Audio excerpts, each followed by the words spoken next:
לא לפחד, השם אלוקיך הולך איתך. עם ישראל לא מפחד, השם אלוקינו השם אחד.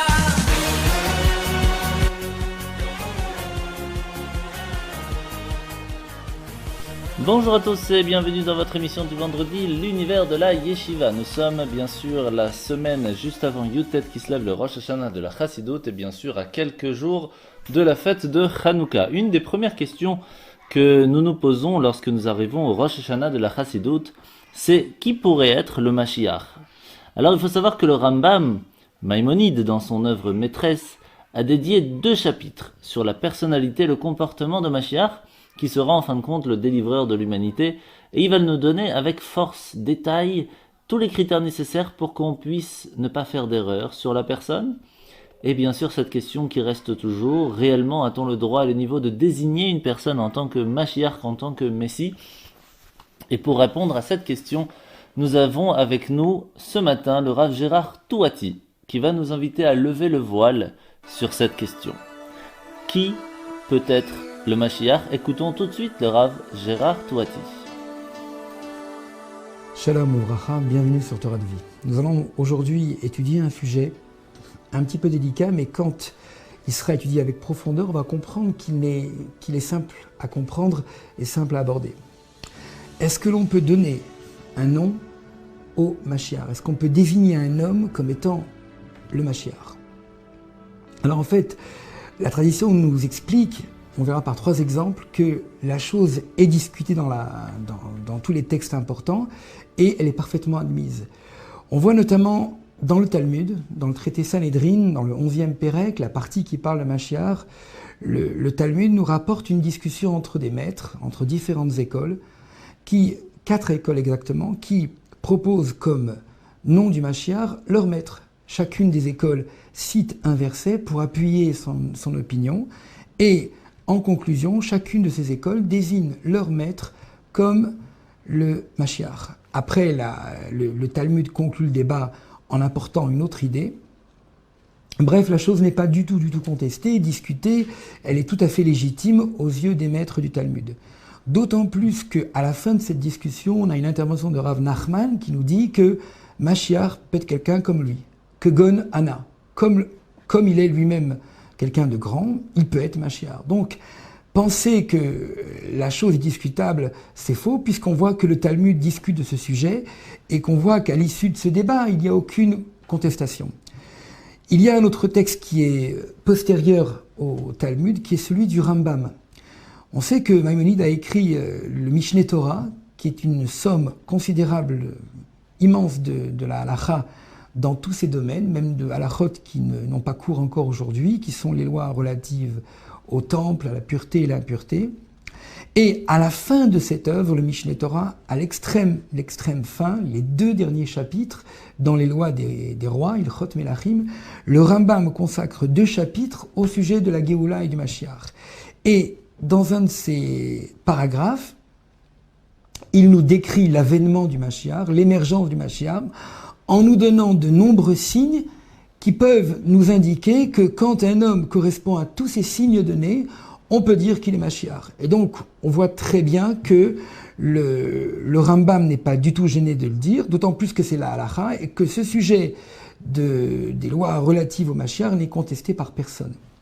D'ailleurs, il citera l'exemple de Bar Korba, qui a été désigné comme Mashiach à l'époque de Rabbi Akiva, à tel point que Rabbi Akiva a parcouru tout Israël pour annoncer aux gens qu'il y avait un homme qui avait les traits distinctifs du Mashiach et qu'on devait le proclamer comme tel.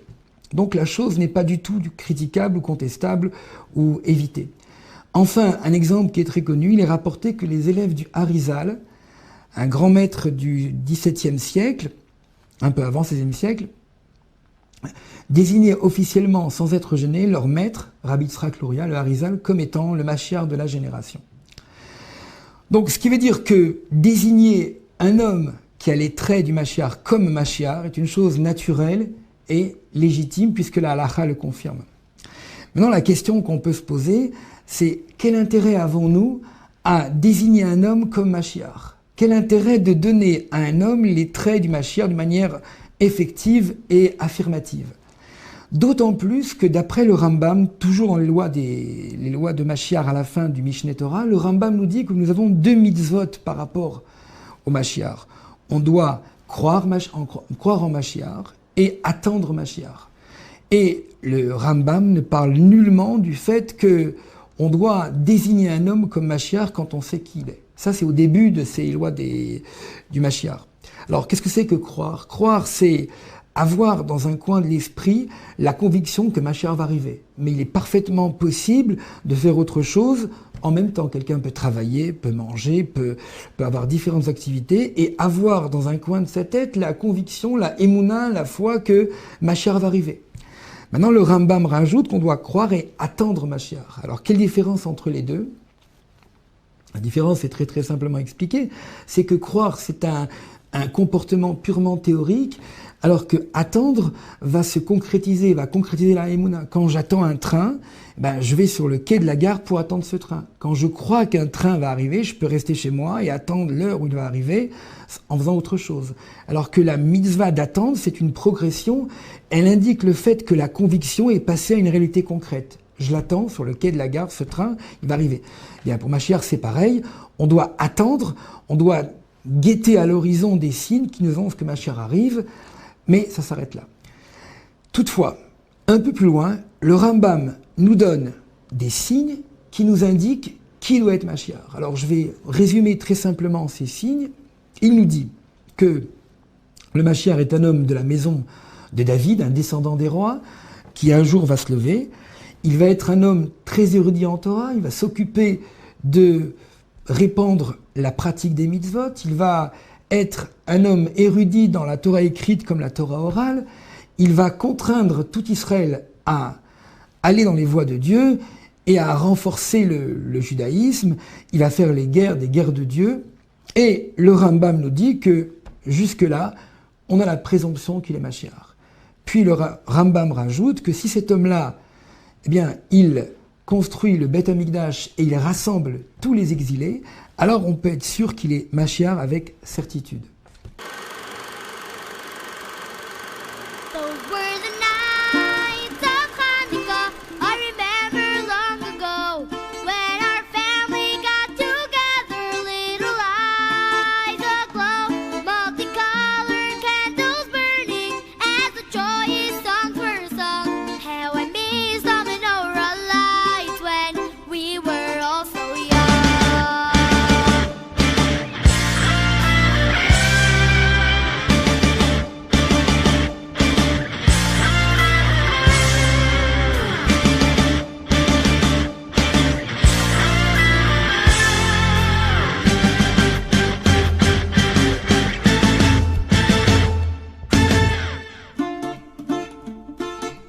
Bobby burned the light cause every Hanukkah forgot them in the frying pan each year. While we were having fun playing dreidel, smoke alarms were wailing everywhere. Firemen were breaking all the windows. Sadie closed his eyes, began to pray. Those latkes had no luck, our mouth bit down and stuck, but Bobby made us eat them anyway. Those were the nights of Hanukkah, I remember long ago, when our family got together, little eyes aglow, multicolored candles burning, as the joyous songs were sung. How I miss the menorah lights when we were all so young. Uncle Jake bought donuts by the dozen. He warned us that in Bertha couldn't bake, but Uncle Jaime ate while singing Ma, and that was Uncle Jaime's big mistake. Our parents stood there beaming as they called us and handed us the presents one by one. Fading the light, the menorah burning bright, sweet memories as brilliant as the sun. Those were the nights of Hanukkah, I remember long ago, when our family got together, little eyes aglow, multicolored candles burning, as the joyous songs were sung. How I miss the menorah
Retrouvez-nous sur radiojudaïka.be.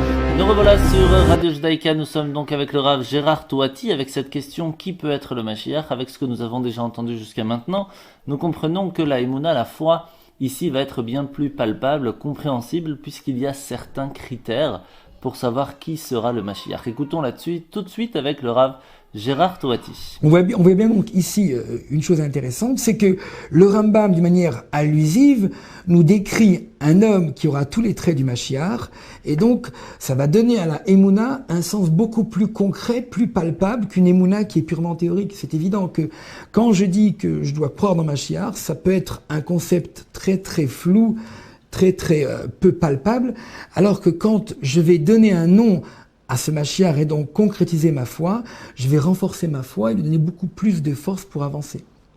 Alors, il y a beaucoup de maîtres qui sont posés la question, qui est tout à fait légitime, qui est la suivante. Quel intérêt le Rambam a-t-il de nous donner les traits distinctifs du Mashiach? Qu'il fera des guerres, qu'il va contraindre tout Israël à faire teshuva, qu'il va s'occuper de ramener les Juifs au judaïsme, que ça va être un homme très érudit en Torah, qu'il descend du roi David, qu'il va se lever en plein temps de l'exil. Quel intérêt finalement de nous dire tout ça? Je pourrais dire que tout simplement j'ai la mitzvah de croire et de l'attendre, qu'il vienne, que je fasse autre chose, mais je l'attends du fond de mon cœur, j'espère qu'il va venir. Alors, il y a deux réponses très intéressantes qui sont données par nos commentateurs pour expliquer pourquoi le Rambam nous donne les signes pour reconnaître officiellement qui est Mashiach. La première raison donnée par nos maîtres est la suivante. C'est que quand tu as des signes qui te permettent de distinguer qui est Mashiach, tu peux écarter tous les faux messies.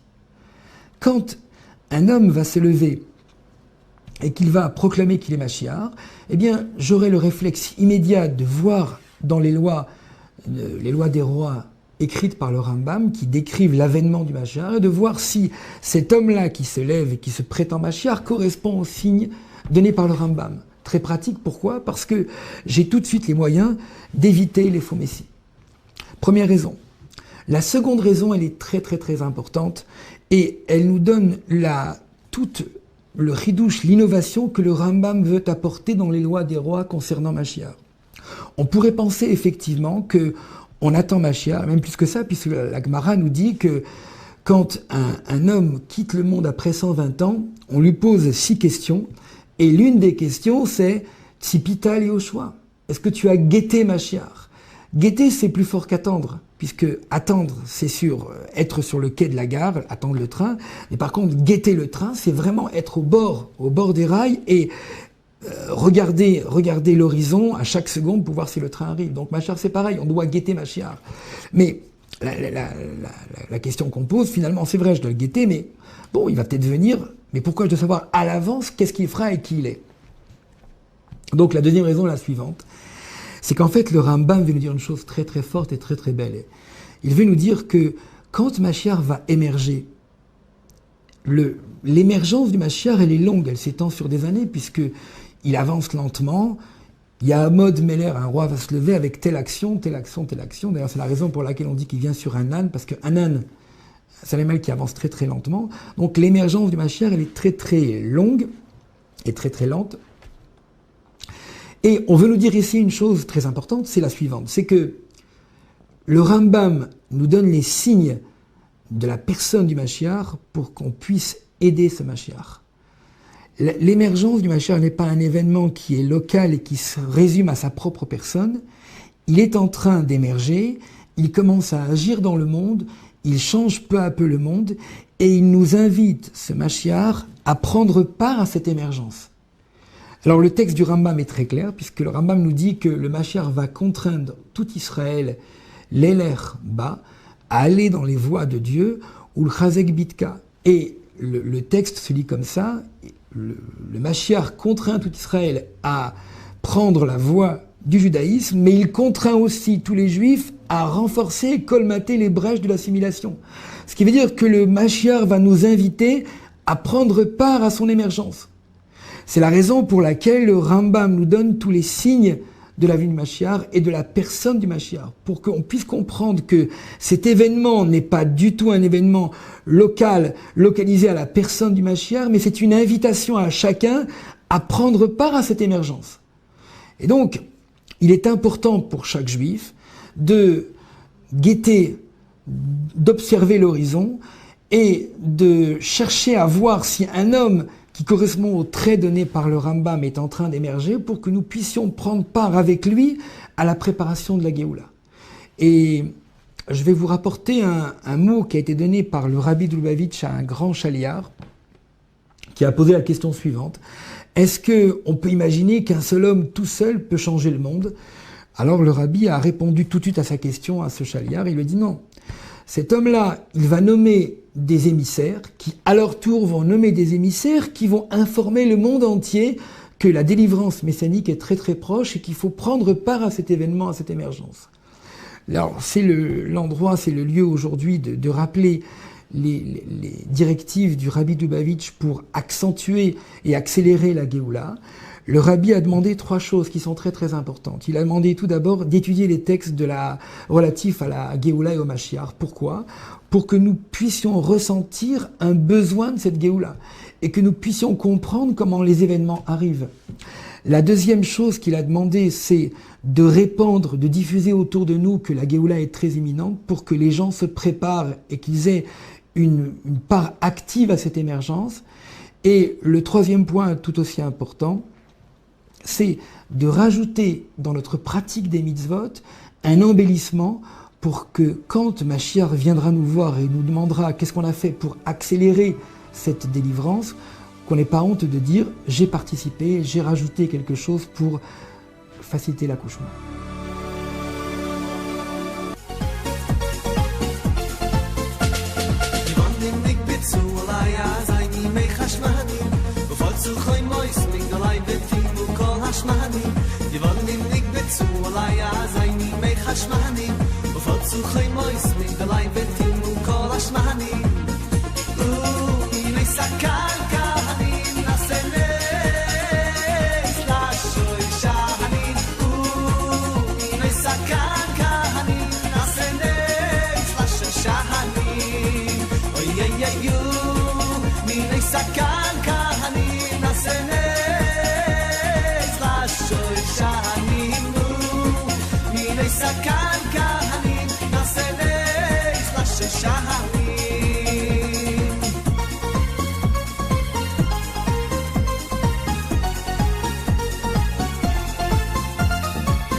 Eh bien oui, c'est la fête de Hanouka qui arrive très rapidement, du dimanche au dimanche où nous allumerons les 8 bougies de Hanouka. Alors plein de fêtes sont organisées cette semaine, vous allez sûrement les entendre tout au long de la semaine. Vous serez comme tous les ans dans le Kids Fantasyland de Linkebeek au chaussée d'Alzenberg numéro 51 où nous ferons l'allumage de la 5e bougie de Hanouka.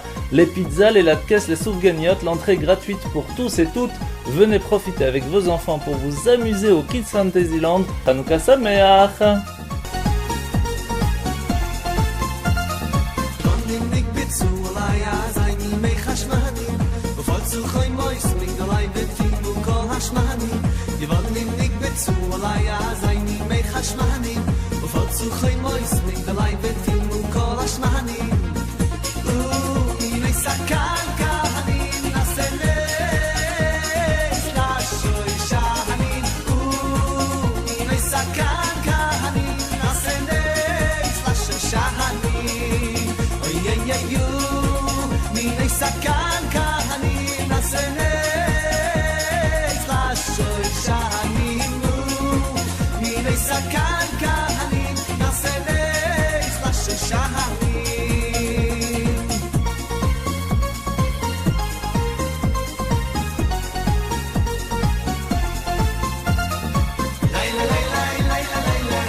Judaïka 90.2 FM.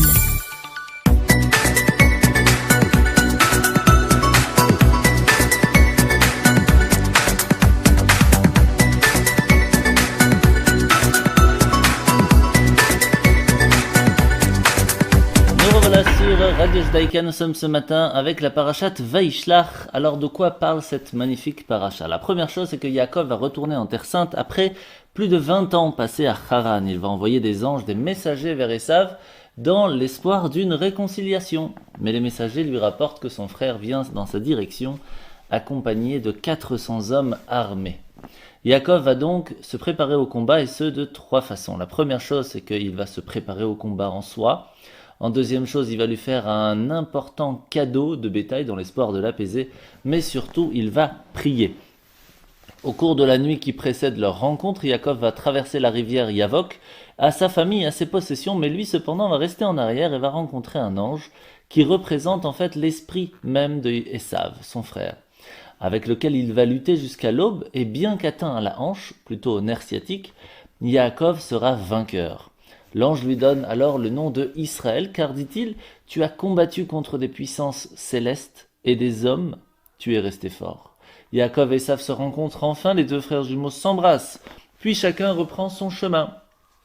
Yaakov va acquérir alors un terrain près de Sichem, de Shrem, dont le prince s'appelait également Shrem, qui va malheureusement enlever et violer sa fille Dina, la fille de Yaakov. Ses frères Shimon et Lévi vont la venger en passant tous les hommes du lieu au fil de l'épée après les avoir rendus vulnérables en les convainquant de se circoncire. Yaakov leur en fait quand même le reproche. Yaakov reprend son voyage Et Dieu lui apparaît à nouveau et le bénit en lui disant « Ton nom désormais ne sera plus Yaakov et ton nom sera Israël ».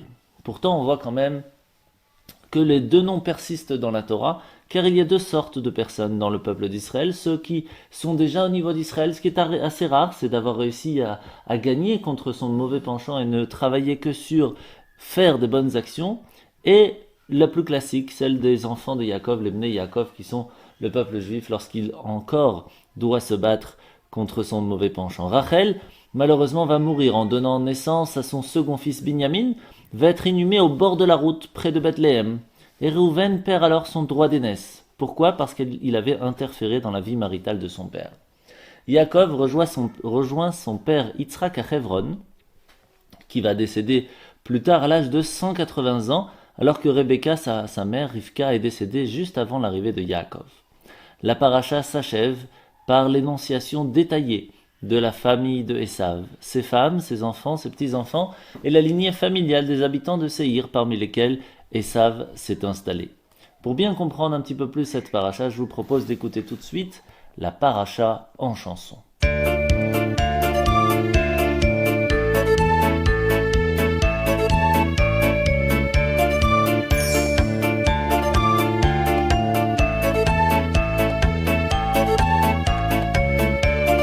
Pendant 14 ans, le jour et la nuit, à la yeshiva, Yaakov a appris.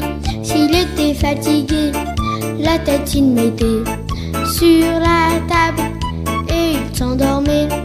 Un tout petit moment, juste pour se reposer.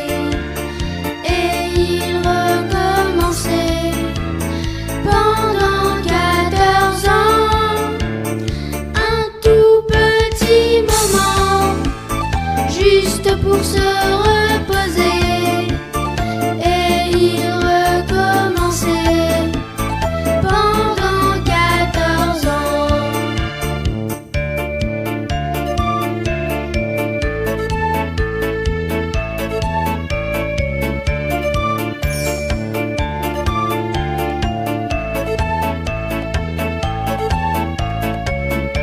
Avec Shem et Ever, il a répété la Torah qu'Hachem avait enseignée à Adam Arishon dans le Gan Eden pour l'étudier et la garder sans cesse à tout moment, les nuits et les journées. Yaakov a étudié pendant 14 ans, sans cesse à tout moment, les nuits et les journées. Yaakov a étudié pendant 14 ans.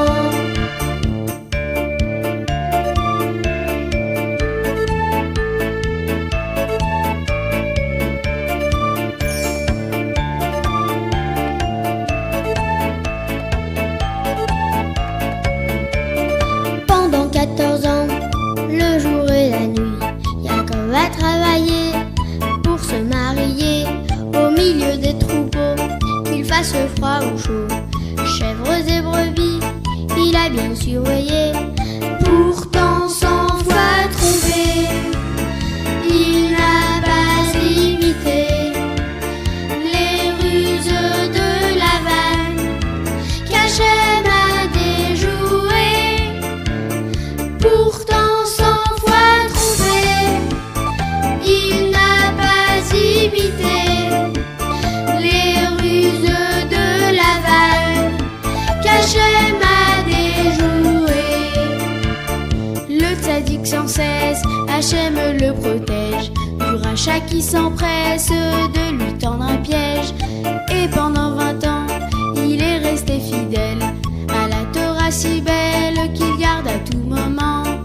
Les siècles ont passé et le clan Israël a toujours continué sa tâche éternelle.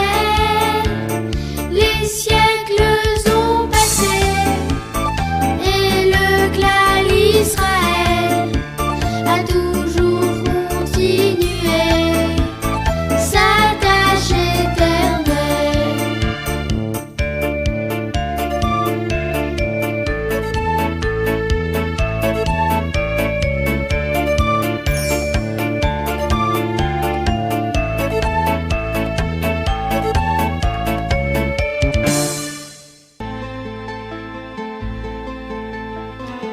Yaakov a maintenant une grande famille. Son 11e fils, Yosef, vient de naître. Il quitte Lavan et prend le chemin du retour. Mais il apprend qu'Ésav vient à sa rencontre avec une armée entière. Il charge des émissaires de s'informer sur les intentions de son frère. Ceux-ci l'avertissent qu'Ésav en veut à sa vie. « Organisons-nous », dit-il à sa famille. 3 précautions sont nécessaires. En prévision d'une attaque, séparons-nous en 2 camps. Cependant, il faut éviter la guerre à tout prix. Envoyons des cadeaux à Ésav pour l'apaiser. Et avant toute chose, prions. Seul Hachem peut nous sauver de ce danger.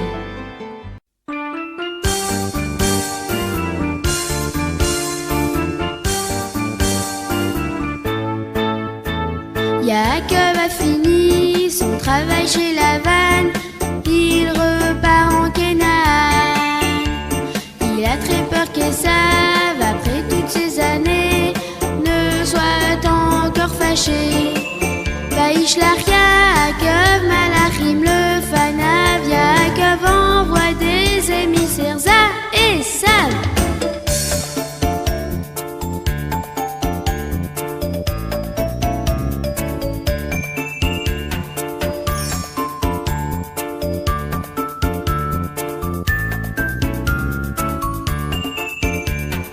Ésav arrive avec toute une armée de 400 guerriers. Yaakov inquiet, réparti en 2 camps, ses femmes et ses enfants. Vaishlach Yaakov Malachim le Fanav, Yaakov envoie des émissaires à Ésav.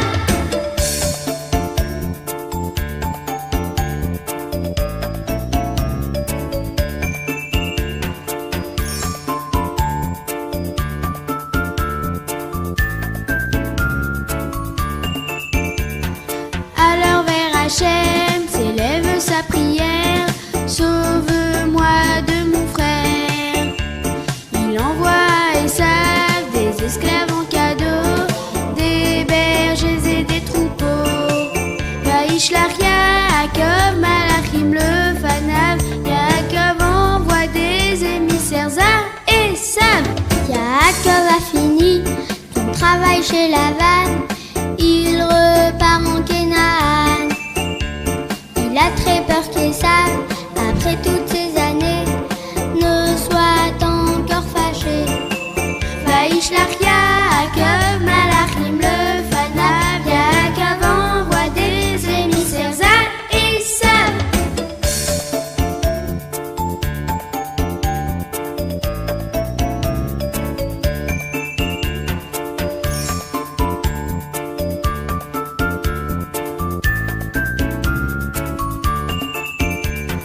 Ésav arrive avec toute une armée de 400 guerriers. Yaakov inquiet, réparti en 2 camps, ses femmes et ses enfants. Vaishlach Yaakov Malachim le Fanav, Yaakov envoie des émissaires à Ésav.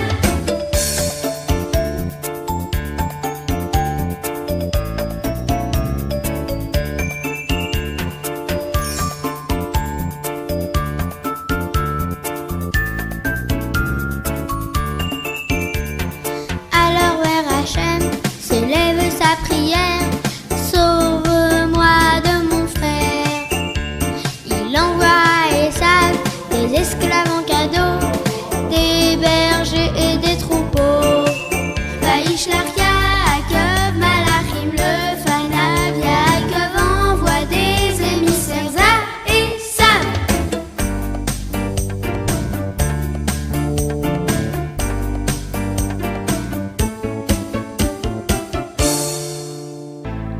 Hachem exauce la prière de Yaakov et Ésav lui laisse la vie sauve. Yaakov s'installe en Canaan. Ses fils sont à présent au nombre de 12. De tous, il préfère Yosef. Il lui transmet l'enseignement de Shem et Héver. Il lui offre une tunique merveilleuse. Mais hélas, les frères de Yosef le jalousent.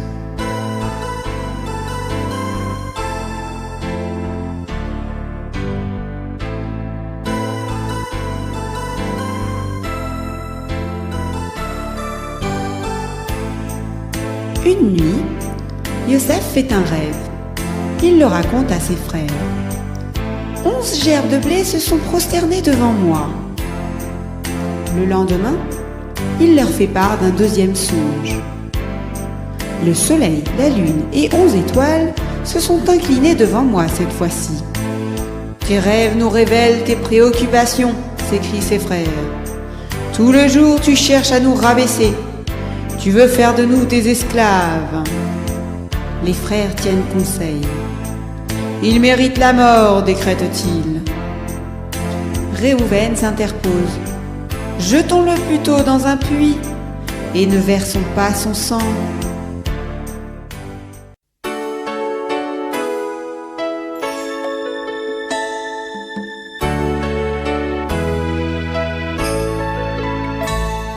Yosef est de rêve, critiqué par ses frères, qui deviennent jaloux de lui, sa tunique de filaine excite encore leur reine. Il jette Yosef dans un puits, entouré de serpents.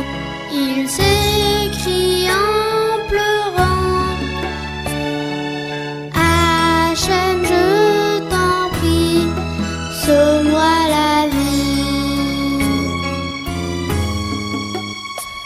Entouré de serpents, il s'écrie en pleurant: Hachem, je t'en prie, sauve-moi la vie.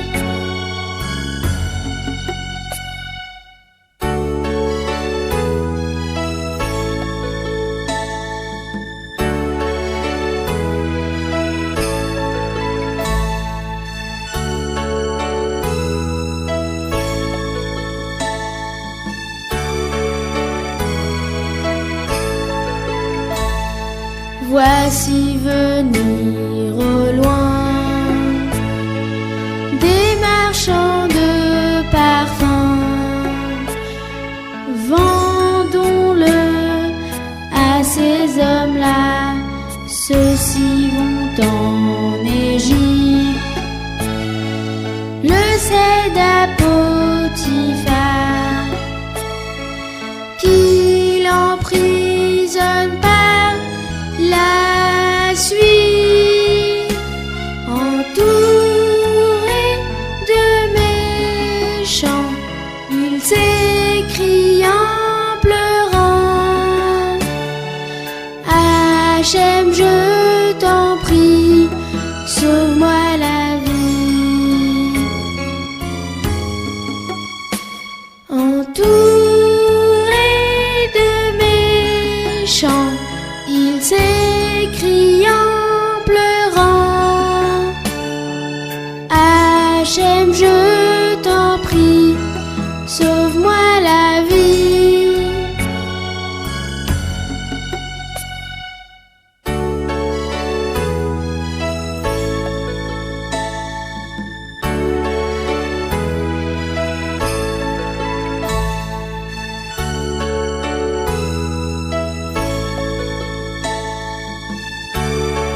Sentez le changement.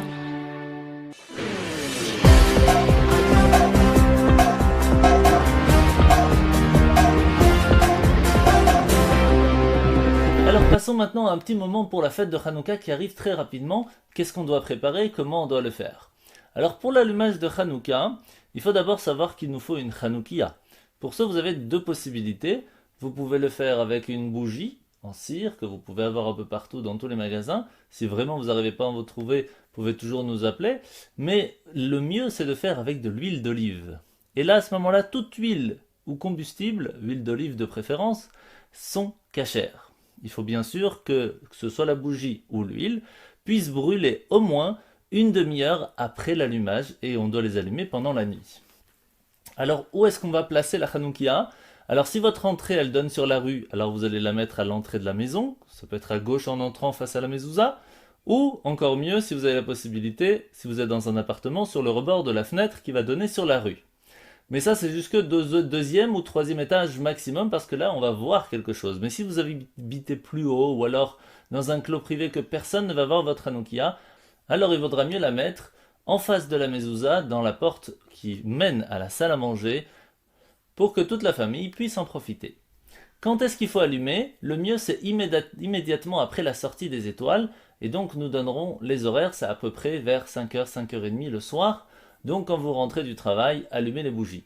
Par contre, vous pouvez le faire toute la nuit. Tant qu'il fait nuit, vous pouvez allumer les bougies. Par contre, à partir du moment où vous avez allumé la Hanoukia, on ne peut plus la déplacer. Tant qu'elle ne s'est pas éteinte, bien sûr. Et donc, si vous savez que vous allez rentrer un petit peu plus tard, attendez que tout le monde soit là, autour de la Hanoukia, pour pouvoir allumer les bougies, puisque le but, c'est que les enfants, surtout, puissent voir ce miracle de Hanouka. Comment est-ce qu'on prépare les bougies? C'est très simple. On les prépare toujours de droite à gauche, c'est-à-dire qu'on met les bougies de droite à gauche, mais on va les allumer par contre de gauche à droite. Ce qui veut dire qu'on va d'abord allumer la dernière bougie avant de revenir sur les bougies des jours précédents. À partir du moment où une bougie est éteinte, il faudra la rallumer, sans bénédiction par contre. Mais c'est mieux de la rallumer de toute façon. Si vous avez des invités à la maison, eux aussi devront allumer les bougies de Hanouka. S'ils n'ont pas la possibilité, ils pourront vous donner une pièce pour participer, eux aussi, à la bougie de Hanouka que vous-même allez allumer chez vous à la maison. Pour Shabbat, ce sera un peu différent, puisqu'il faudra allumer les bougies de Hanouka avant Shabbat, et après Shabbat, attendre la fin du Shabbat pour pouvoir allumer les bougies. N'oubliez pas les bénédictions, c'est la Adlik Ner Hanouka, et chez Hassan Nissim la votez-nous en chantant bien sûr après Anerot Alalou et Maostour. En vous souhaitant de passer une très belle fête de Hanouka, n'oubliez pas qu'il y aura des allumages un peu partout dans la ville. Renseignez-vous et venez profiter avec nous de cette magnifique fête de Hanouka.